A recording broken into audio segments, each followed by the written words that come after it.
Chapter 4.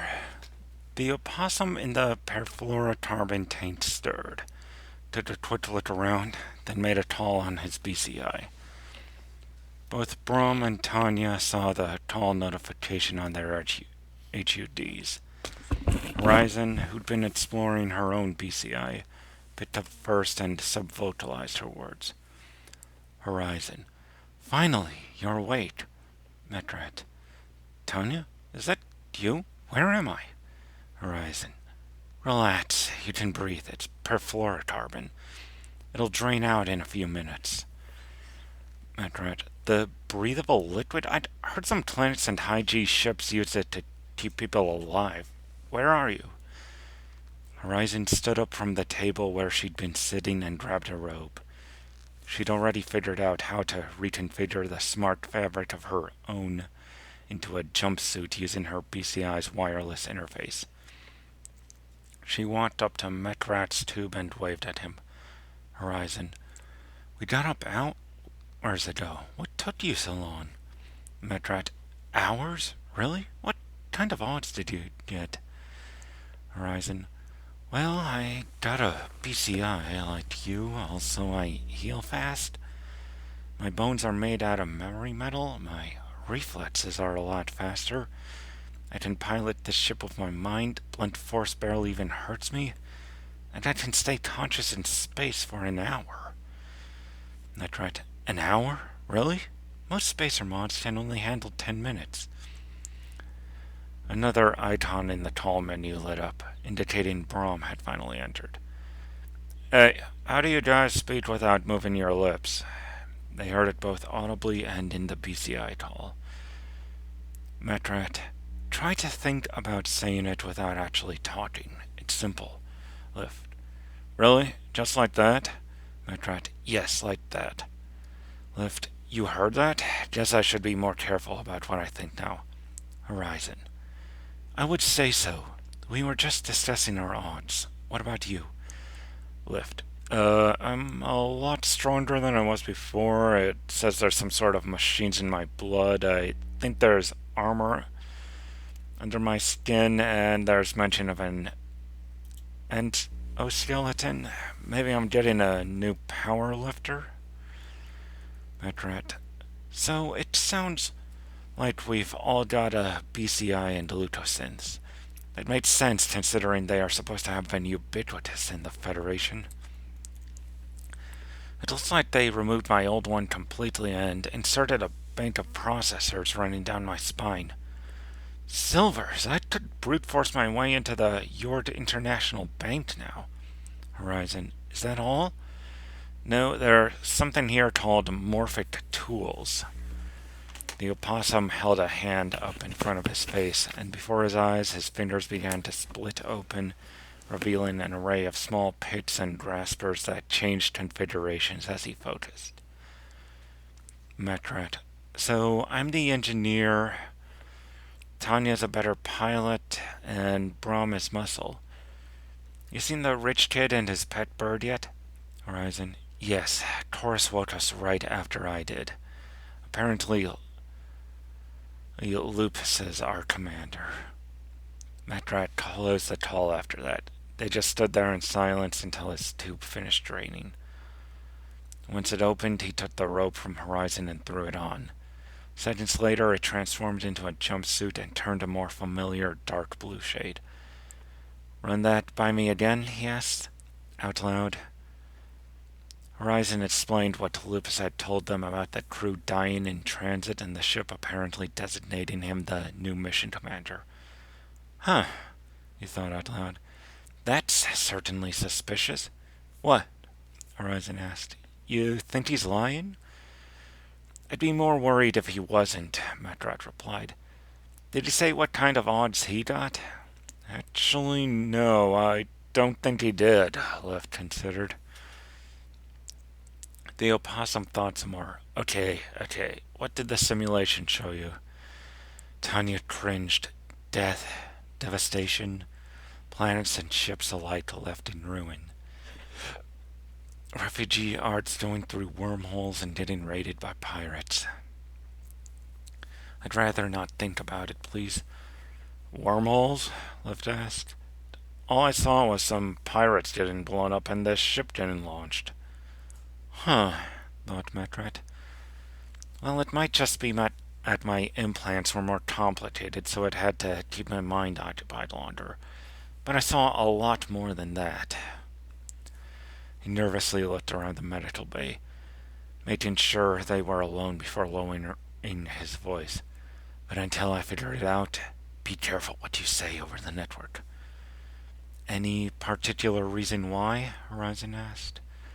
A bright red icon flashed over all their HUDs and they heard a voice in their heads. Eye in the sky. All crew report to the bridge. We have a Class C emergency. A map appeared in the corner of their HUDs and showed a path through the ship's winding corridors to the bridge. Metrat sighed. That's why, because at least one of them could have admin access. With the alert icon continuing to blink, the trio strolled casually down the corridor, following the path indicated on the map. The door to the med bay appeared to fit almost seamlessly into the white corridor walls. As they walked, they found they could spy the other doors only as the thinnest of hairline cracks. The corridor appeared to be a smooth white plastic cylinder with a flat floor that provided the most imperceptible traction for their feet. Around one corner, Horizon spotted movement and turned to take a closer look. A spider-like robot sprayed some gelatinous material into a gaping crack in the wall. Her curiosity satisfied, she dashed back to her friends as they rounded the last turn up to the bridge. Lupus swiveled in his chair to look at them as they approached. Finally awake, are we, Mr. Didelf? He commented. Taurus was flitting around a large tank in the middle of the room, in which floated a holographic model of what Horizon recognized as the Tierra system. The Raven stole an impatient glance in the scrapper's direction, then pointed a wing at a red icon in Scotty's L4 point. We received a distress call from a small habitat in this cluster.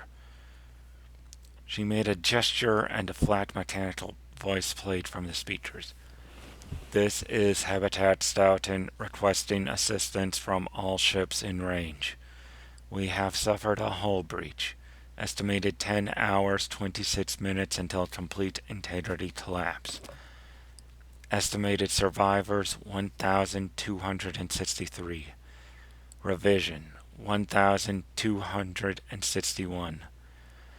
How fast can this ship go? Horizon asked, to whomever could answer.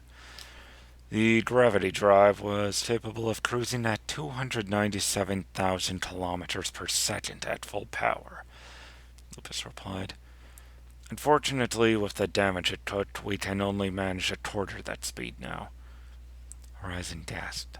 That's over 99% of the speed of light, she exclaimed. Even at a quarter that, we could make it in less than 7 hours. You're assuming it can accelerate to that speed at the drop of a hat, Metrat interjected. His eyes glazed over for a few seconds before he spoke up again. Guess it can do that. Even compensate for inertia so we're not reduced to red slime. Lupus seemed to take notice of Metrat's blue jumpsuit then. Aren't you a bit out of uniform, Engineer Didelf? Metrat held up a corner of his outfit. Relax, it's the same thing the rest of you are wearing. I just changed the color to something that looks better with grease stains. Abruptly, the jumpsuit turned white, causing the opossum to jump back a step. Okay, fine. I was going to change it back anyways. The wolf oligarch ignored him and turned his attention to the hollow tank.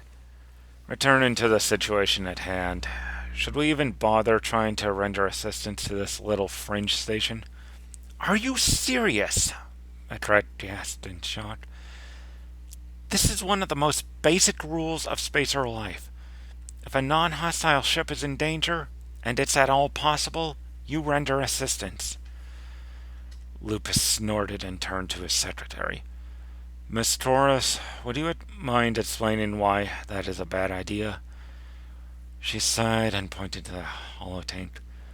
First of all, the area has a great deal of loose debris flying about. The Resolution suffered catastrophic damage that killed the entire crew from impacting a small rock at near light speed.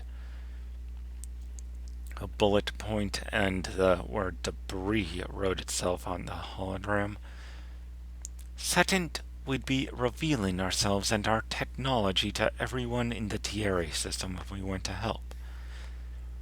That would make us a target for every pirate and raider within a light year. Third, though I admit it's very unlikely, there's a possibility that this could be a trap. Horizon considered the 3 points and gazed back at her HUD menu, assessing the vehicular control rig system. There was a general systems readout for the Resolution, and another tab for the dustbin that indicated control systems would be installed in their old ship as well. The Exostellar Crafts menu also displayed one large button that read Integrate. She focused on the icon only for a warning to pop up. Caution, do not attempt full nervous system integration while standing. Please be seated or lying down first. Tanya then noticed a reclined chair that seemed to be made up of jailbaits. Look, Metrak continued to object. You think any other spacers are going to be running that same cost-benefit analysis on saving them? We're not flatlanders. We don't have the luxury of treating people as abstract concepts. Those are our people out there. Doesn't stop you from fighting so much among yourselves, does it? Lupus retorted. But Horizon ignored him. Instead, she strode over to the gel-bayed chair and sat down. The gel moved around her body, shifting to support her joints and hold them snugly in position. It was the most comfortable chair she had ever sat in. Now that she was sitting down, she thought, there wasn't any reason not to integrate now, was there? In a matter of seconds, the bridge faded from view, replaced by a view of open space. For a moment, Horizon was concerned that she no longer felt her arms, legs, tail, or neck. But as her consciousness expanded, new sensations came to replace them. Sensors in every wavelength known to Terran life. Docking arms, weapons banks, gravity engines, the primitive but oddly familiar ship docked to her side. It dawned on her, she was the Resolution now. New instincts came to the forefront, drives to preserve her whole integrity and the knowledge to operate her systems.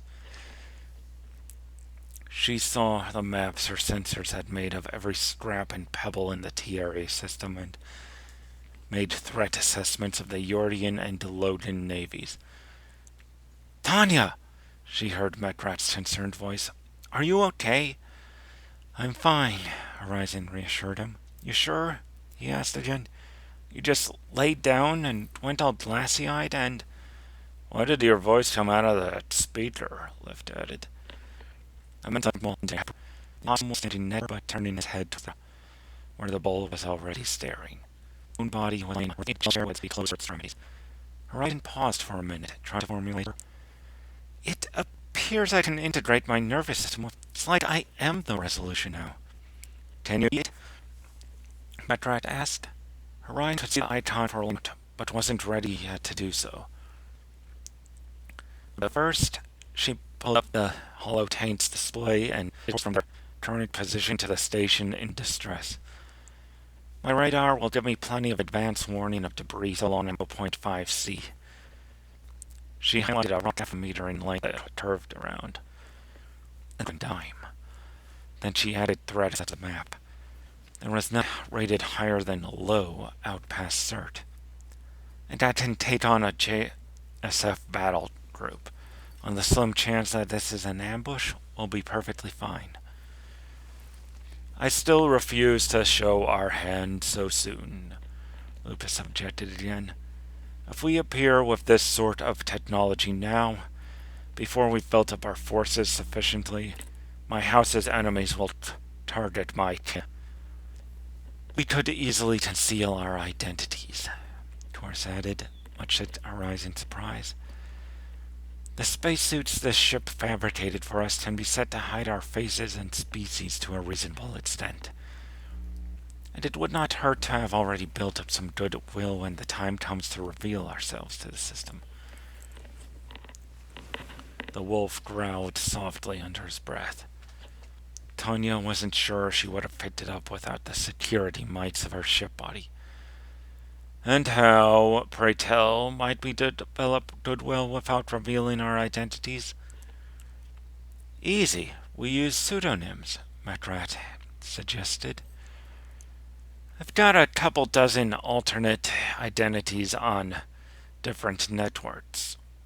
We can probably use our ship nicknames.